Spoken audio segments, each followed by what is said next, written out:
Conference का श्रीनगर में एक इजलास मुनक्किद किया गया और इजलास की सदारत फारूक अब्दुल्ला ने की और उन्होंने श्रीनगर पार्टी हेडक्वार्टर में पार्टी रहनुमाओं से मुलाकात भी की।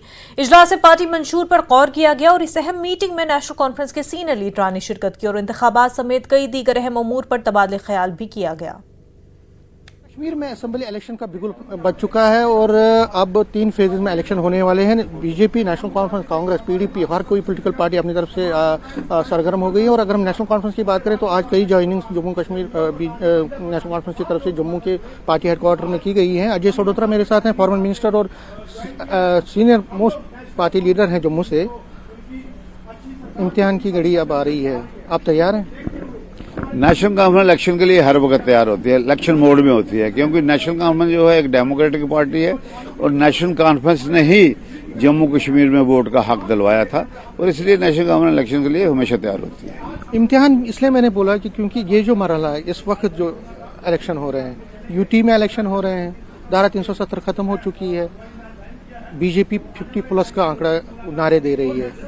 नेशनल कॉन्फ्रेंस के लिए कितना बड़ा चैलेंज है, क्योंकि यूटी में इलेक्शन हो रहे हैं, उमर साहब कंफर्टेबल नहीं है। 50+ का आंकड़ा बीजेपी कह रही है और वो बड़े जोर शोर से कर रही है। और धारा 370 जो आपका सबसे बड़ा नारा था वो अब ठंडे बस्ते में। चैलेंजेस तो हैं, चैलेंजेस तो हर इलेक्शन में होते हैं, ये सिर्फ इस इलेक्शन में नहीं। बाकी जहां तक तल्लक है नारा देने का, नारा तो आप 90 का भी दे सकते हो, नारा देने में कोई रोकता है? यहाँ हमारे माननीय प्रधानमंत्री जी ने 400 का नारा दिया, वो तो 300 से नीचे आ गए, क्योंकि फैसला लोगों ने करना है। मेरे नारे से कुछ नहीं होगा। ये जो लोग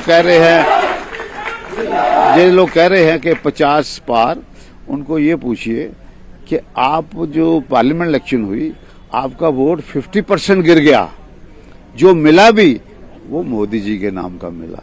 आज असेंबली की बात है, असेंबली में वोट इनका और गिरने वाला है। आप कहते हैं 50 पार, मैं समझता हूं लोगों को जो मैं मिलके महसूस करता हूं कि ये लखनपुर पार।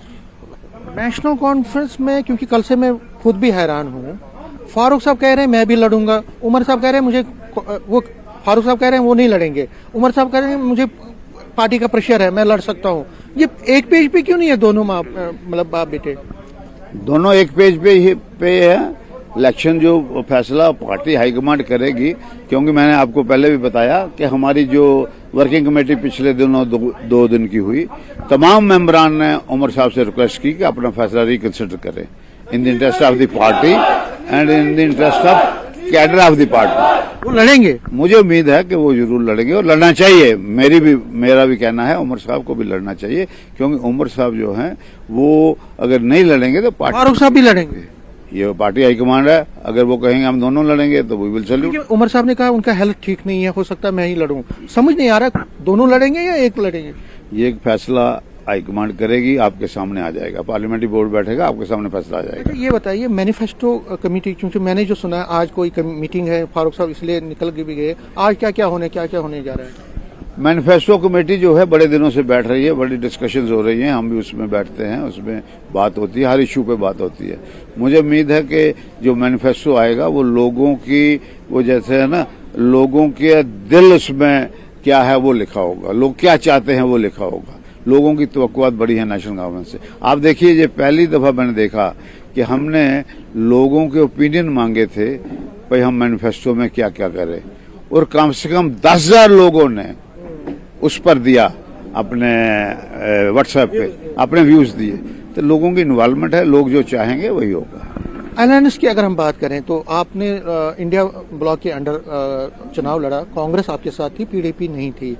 इस बार क्या अलायंस कांग्रेस के साथ, क्योंकि ऐसी इंडिकेशंस फारूक साहब ने भी कल दी कि हो सकता है अलायंस हो उनके साथ, कम से कम कांग्रेस के साथ, क्या ऐसी संभावना है? हम इंडिया ब्लॉक का हिस्सा हैं, इसमें कोई दो राय नहीं है। बाकी अलायंस करना या नहीं करना, ये पार्टी हाईकमांड फैसला करेगी कि इसको क्या करना है। फिर उसके आगे अगर कुछ होगा, पेशकदमी होगी, आपके सामने आएगा। आप जम्मू में सभी सीटों पे लड़ेंगे या आपको लगता है कि कुछ सीटें आप कांग्रेस या बाकी पार्टी?